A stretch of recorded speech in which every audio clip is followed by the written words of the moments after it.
ஆரம்பிக்கிறேன்.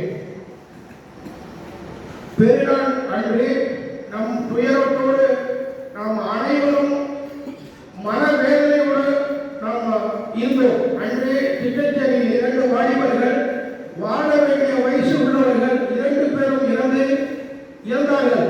அதை என் வாழ்நாளில் நான் 2 மையத்துக்கு போனதில்லை. புதுமலை தெருவில் இருந்து சாரசாலையாக மக்கள் பள்ளிவாசல் தெருவுக்கு இந்த மையத்தை கண்டுவிட்டு அந்த மையத்துக்கு போனார்கள். உள்ளம் ரொம்ப மனசு வேதனைப்பட்டது. இந்த பெருநாள் அன்று நாம் 30 நோக்கை நோக்கு அதுக்கு தரக்கூடிய கூலியை பெற்றக்கூடிய அந்த நன்னாளில் நாம் அனைவரும் சோகத்தில் மூழ்கினோம்.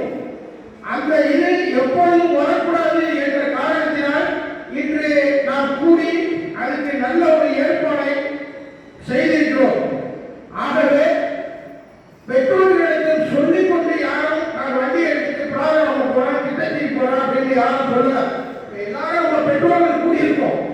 ஆனா இதை என்ன அப்படின்னா ஒவ்வொரு ஸ்கூல்லையும் போய் தலைமை ஆசிரியர்கள் முன்னிலையில ஒரு கவுன்சிலிங் நடத்தணும். நம்ம எல்லா ஸ்டூடெண்ட்டையும் வைத்து அவங்க முன்னிலையில நாம இது மாதிரி 18 வயசுக்கு முன்னாடி உள்ளவங்க யாரும் வண்டி எடுக்க கூடாது,